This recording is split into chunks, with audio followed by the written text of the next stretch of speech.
이 칼 포퍼의 책 제목처럼 인생은 문제 해결의 연속인 것 같습니다. 문제도 많고 또 문제만 있는 것은 아니고 해결과 또는 문제라고 표현하지 않는 기쁨의 일들도 있습니다. 여러분, 과거를 생각해 보면 어려운 시절도 있었지만 그러나 또 해결이라고 말하는 아주 기쁘고 감동적인 일들도 있었을 것입니다. 돌이켜보시면 그렇습니다. 내 인생은 왜 이렇게 힘든가라고 물론 생각할 수 있습니다만 또 과거를 돌아보면 그때그때 문제만 있었던 것은 아니고 또 은혜도 있었고 또 행복도 있었고 감동도 있었다고 생각합니다. 그것을 떠올리는 것은 참 중요합니다. 오늘 우리가 읽은 말씀 1절과 2절을 보면은 고백합니다. 꿈꾸는 것과 같았다. 그리고 2절에 보면 웃음이 가득하고 찬양이 찼었다. 이 찬양은 함성이라고 세 번역을 옮기고 있는데요. 한때는 참 꿈꾸는 것 같았다. 꿈인지 생신지 모르는 기쁨의 때가 있었다는 겁니다. 그때는 너무 좋았다는 거예요. 여기에 2절에 때라고 하는 그 말이 나오는데 이 때는 126편 기자 혹은 시인의 삶으로 놓고 봤을 때 현재는 아닌 것 같아요. 한때는 이라고 볼 수 있을 것 같습니다. 한때는 너무나 기쁘고 즐거웠다는 겁니다. 여기 보면 입에 웃음이 가득했다 그렇습니다. 여러분들께서도 입에 웃음이 가득했던 때가 당연히 있었을 것입니다. 다만 오늘이 어렵고 오늘의 문제가 크다 그러면 그 생각이 잘 안 날 뿐이지 입에 웃음이 가득했던 때가 당연히 있었다고 생각합니다. 그리고 한편으로 큰 문제는 있지만 소소한 기쁨과 소소한 웃음은 뭐 오늘날도 있을 거라고 생각합니다. 생각해 보니까 입에 웃음이 가득하고 혀에 찬양이 찼었다. 언제 그랬느냐? 그 말씀의 답은 1절에 있는데 시온의 포로를 돌려보낼 때에, 그러니까 시온의 포로라고 얘기하면은 이스라엘에서 잡혀서 저기 멀리 가서 포로로 살던 사람들이 돌려보내실 때, 하나님께서 그들을 돌려보내실 때 너무나 기뻤다는 겁니다. 여러분, 이스라엘이 남유다는 주전 587년에 바벨론으로부터 침략을 받고 망했습니다. 그리고 잡혀갔습니다. 그리고 노예가 된 거죠. 그래서 여러분, 베르디 오페라 중에 나부코라고 하는 오페라, 이 나부코라는 말이 뭔가 좀 궁금하실 텐데 찾아보면 뭐라고 나오냐면 이 베르디 오페라 그 유명한 나부코의 그 나부코의 뜻은 느부갓네살의 이탈리아 발음의 축약형이래요.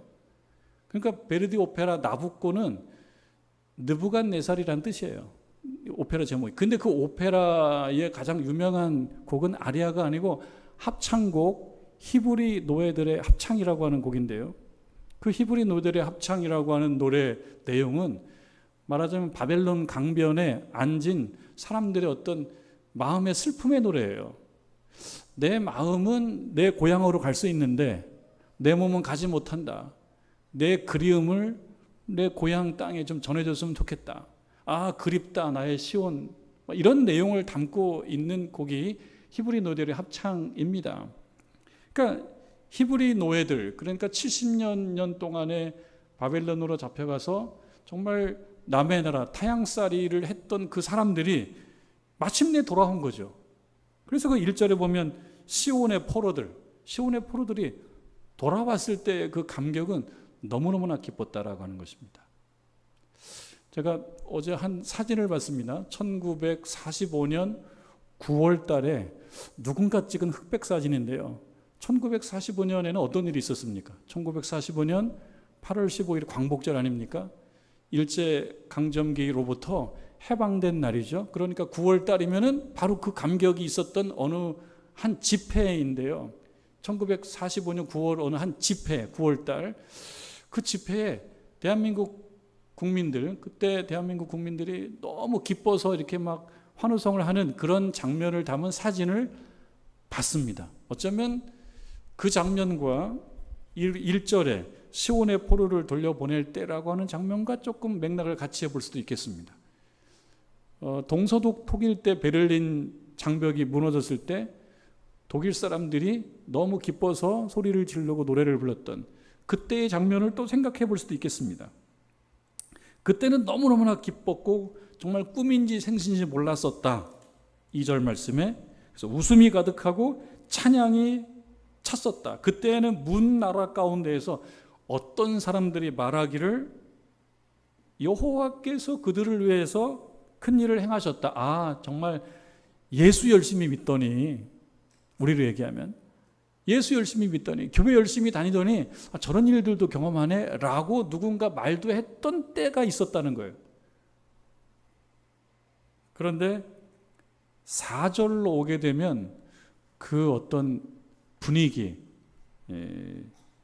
음조, 그리고 상황이 달라진 것을 볼 수 있어요. 4절 말씀이 사실은 매우 중요한 말씀인데요. 4절에 보면 이렇습니다.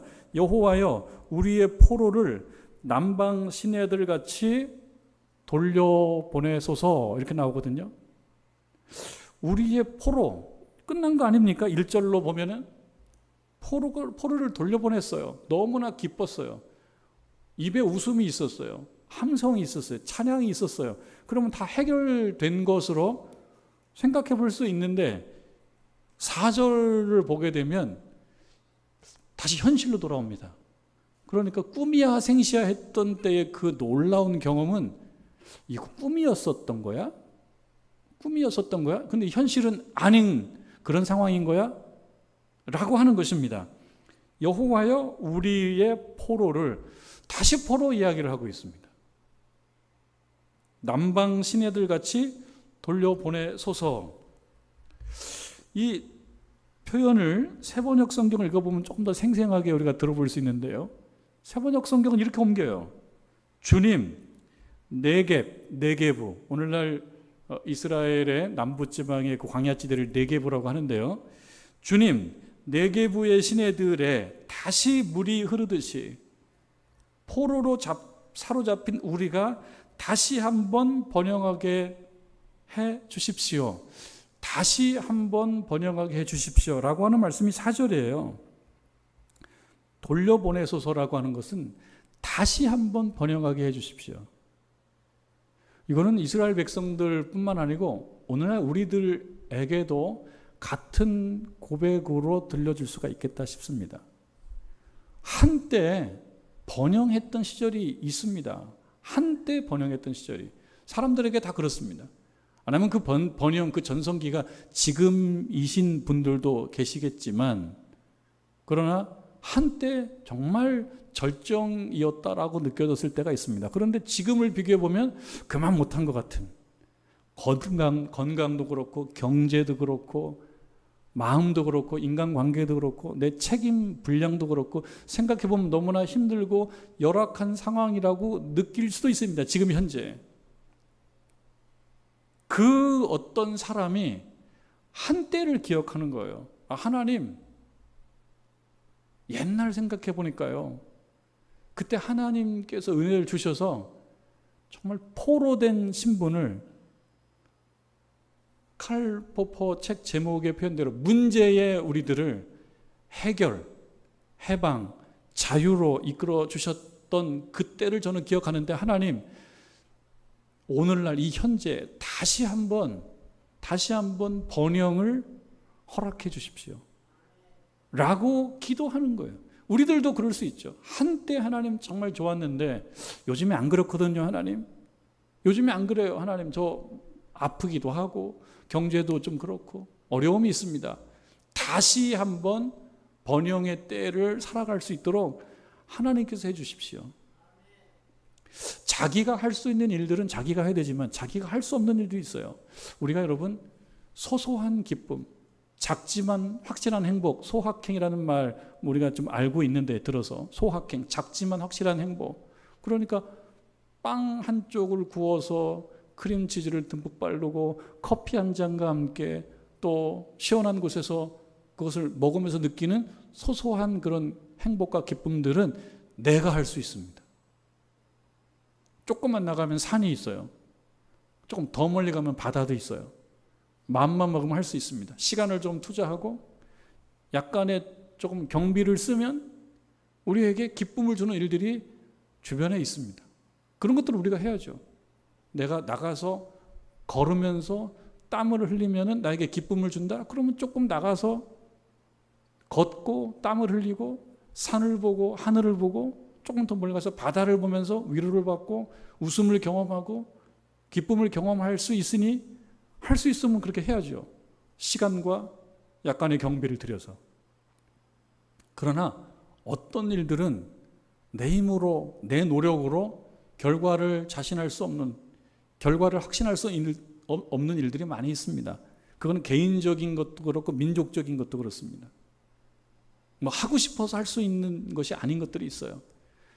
해방이 그렇고 승리가 그렇고 우승이 그렇고, 여러분 뭐 예전에 이산가족 상봉 그런 사건들이 있었어요. 이산가족 상봉 뭐 노력해서 될 문제가 아니었어요. 상황이 그렇게 흘러갔기 때문이에요.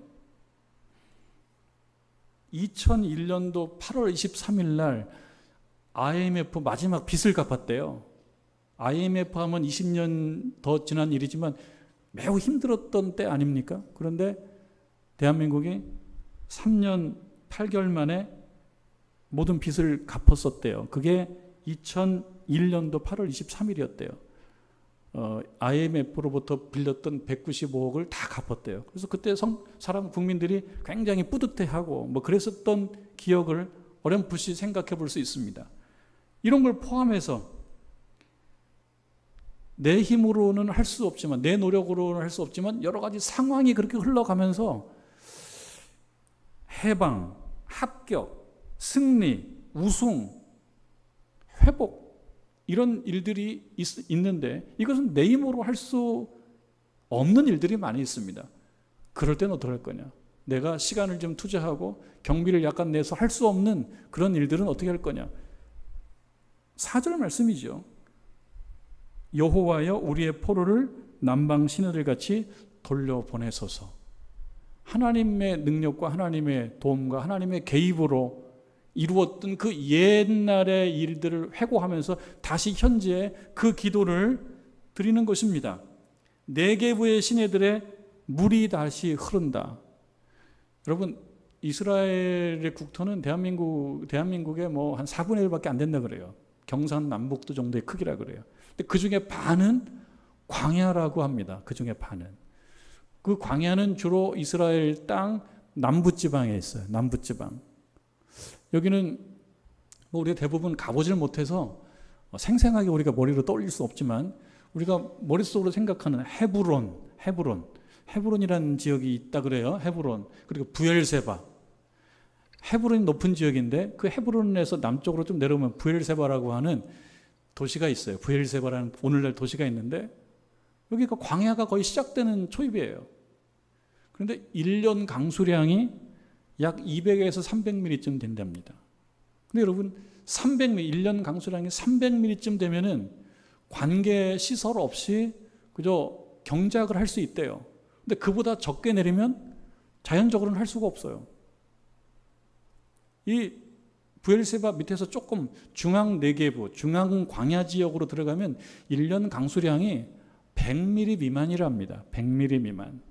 그리고 저 이스라엘 저 남방 에일랏이라고 하는 도시 그 주변은 1년에 비가 거의 오지 않는데요.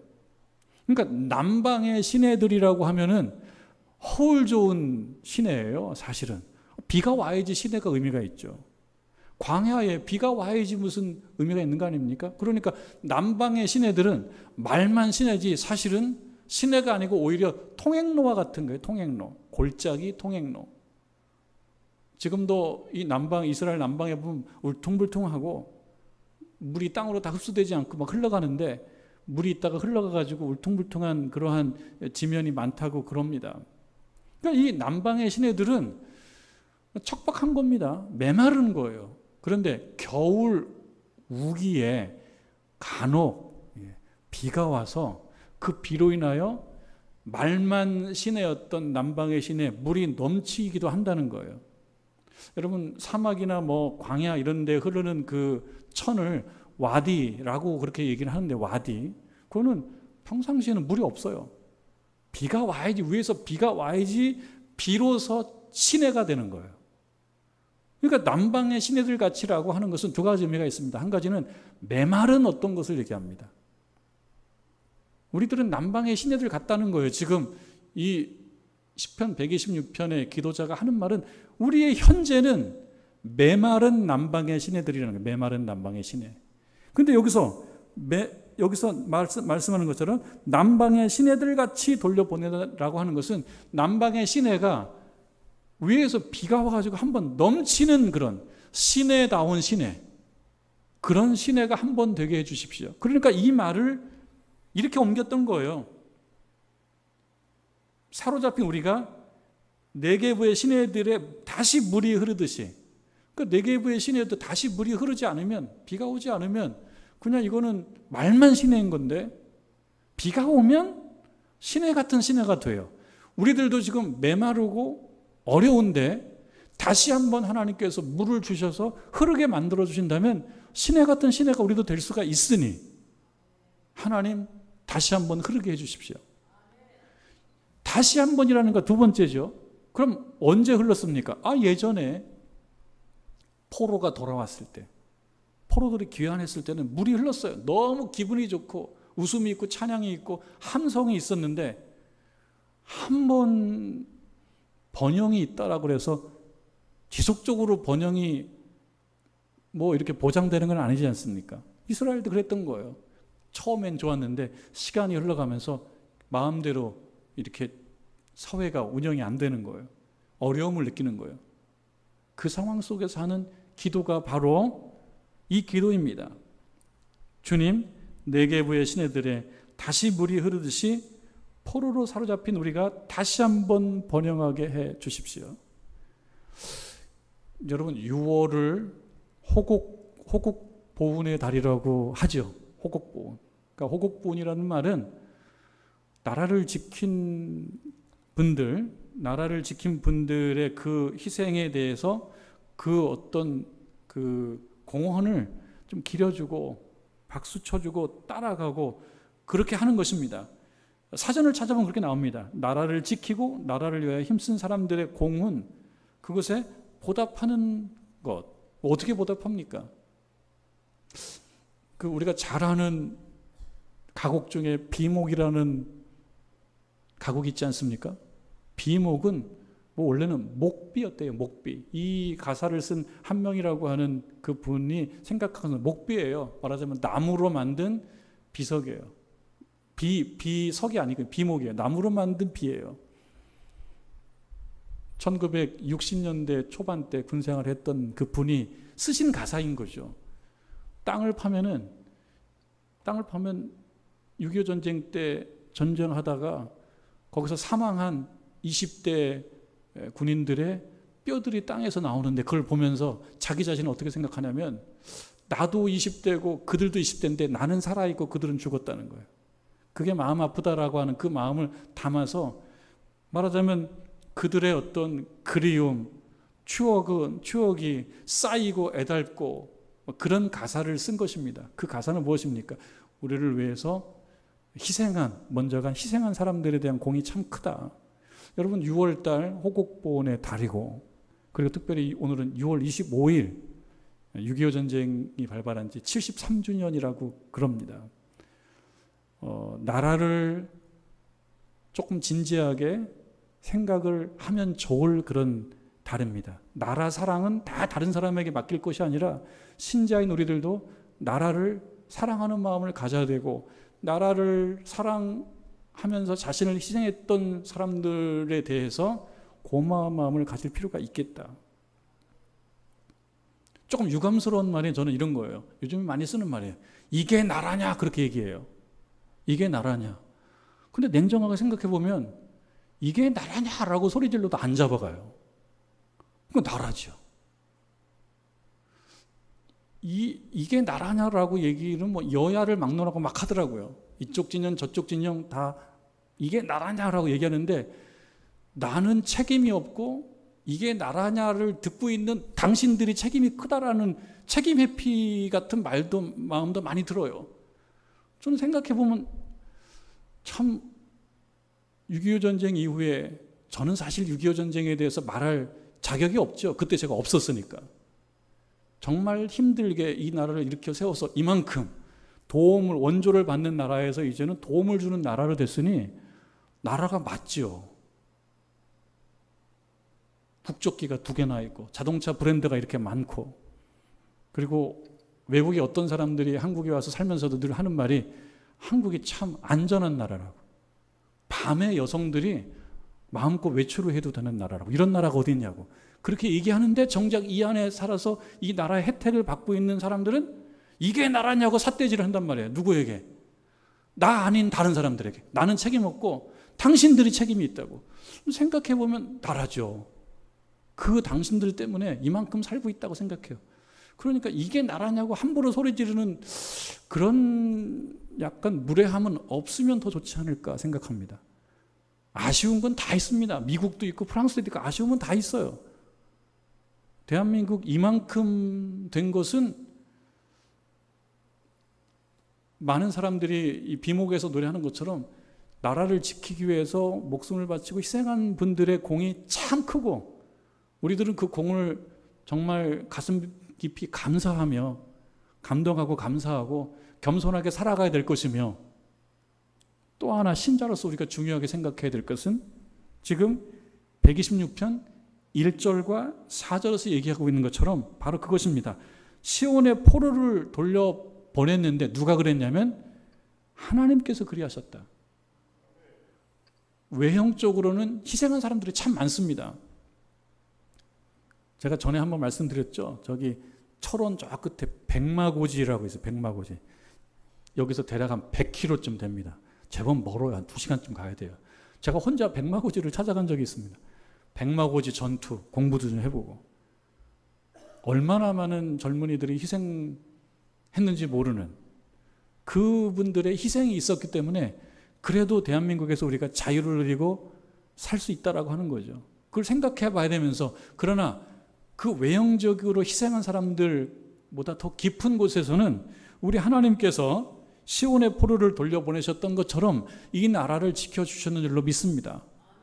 그렇기 때문에 우리는 한편으로는 이 나라를 위해서 희생하고 목숨을 버리고 그랬던 많은 분들, 한국전쟁에 참여한 분들을 포함하여 그 이후에 벌어진 여러 국가적인 어려운 상황들, 도발의 상황들 속에서 정말 헌신했던 분들에 대해서 고마운 마음과 감사한 마음과 겸손한 마음을 가져야 됨과 동시에 신자로서 우리들은 그러나 하나님께서 우리나라를 지켜주시지 아니었더라면은 사람이 노력했음에도 불구하고 사람이 희생했음에도 불구하고 이만 나라를 이룰 수 없었다라고 우리는 믿어야 될 것입니다.